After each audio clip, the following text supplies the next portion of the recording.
It is 9 o'clock on our Saturday morning. We're sure grateful you're spending part of it with us. I'm Haley Gunther. It is shaping up to be an absolutely perfect Saturday. So if you've been trying to squeeze in one more lake day, get out and take advantage of today. Tomorrow, though, we are shifting dramatically. If you've had fall on the mind, well, tomorrow is perfect for you. We have Tim Adams here tracking that forecast, and there's a lot to track. You know, Tim, I love decorating for fall, but I always wait until there's that first kind of fall-ish day, and we haven't had one. No. It has been all the summer vibes. So you're saying tomorrow's probably it? Yep, tomorrow it comes in. I know. Soup, football, decorating. That's a good day. That's good. Have those fall jackets and sweaters and kind of get ready for those cooler temperatures finally. Oh, they're finally Pumpkin here. lattes, you know. Pumpkin bread, all the good stuff, all that good stuff. It's coming. Hey, let me show you what's going on there, my friend. And yeah, man, this is a very summer-like day. A lot of our local temperatures are 12 degrees above normal for this time out there. Here's what's happening right now, and tower camera is kind of stuck in the haze, still a pretty shot. Looking up the Spokane River, Monroe Street Bridge, Post Street, and the park down there. But you can hardly see Beacon Hill in the distance because of the smoke and the haze. 64 at the airport right now, and as we go through our day, we're going to see a lot of these local temperatures zoom right back to upper 70s and 80s around our region.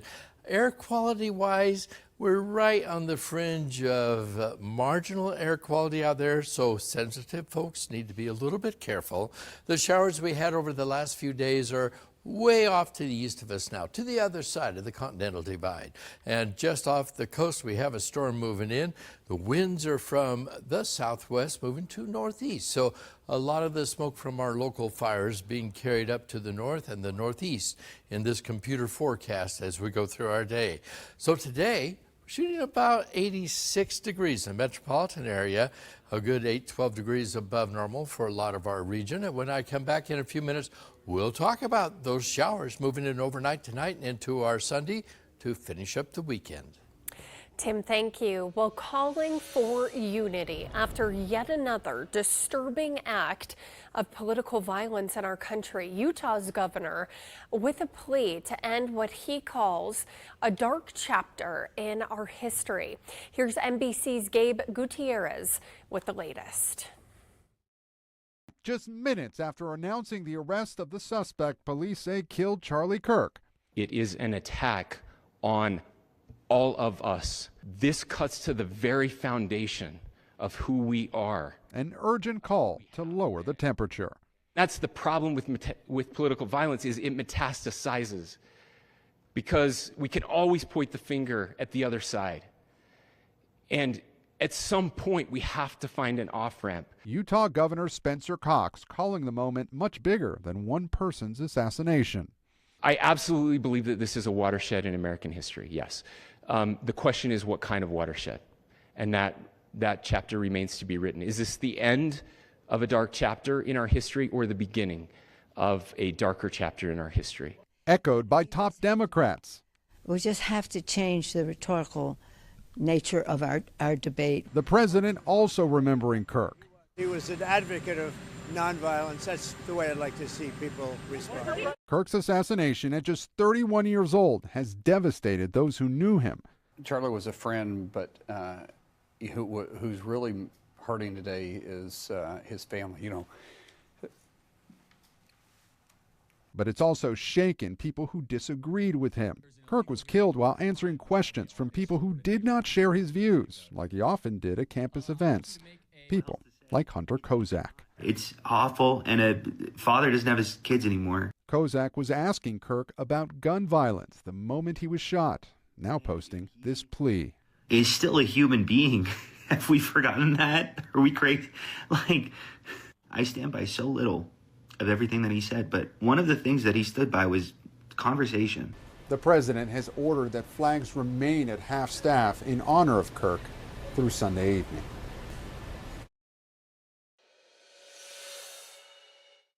warm in here. It's not cool. But they're here, they're eating, they're engaging, they're dancing, they're doing all the things that you got to see today because it's so important to their well-being.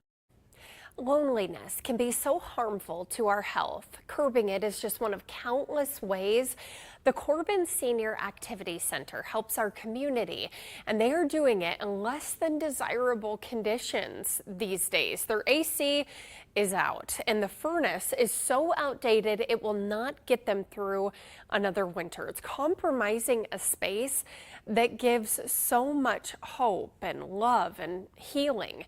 Desperate, they wrote a Help Me Haley request to me. Maybe there'll be some leftovers, but Another day, I'm glad that you enjoyed it. another offered plate at the Corbin Senior Activity Center. 8,352 meals have been prepared in this kitchen by these volunteers' hands. And that's just year to date. We have a lot of our seniors that are now feeding their grandchildren. So they'll come on Tuesdays and Thursdays to pick up extra food to be able to go home with so they can make those meals stretch at home, or they'll bring their family in here to eat.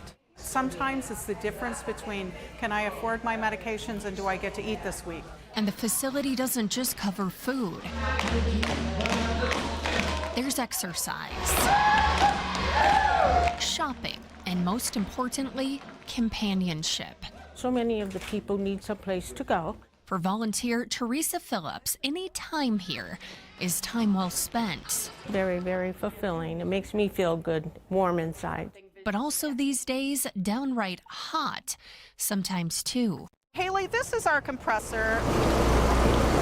It has failed us, so we are no longer getting any air conditioning or heat.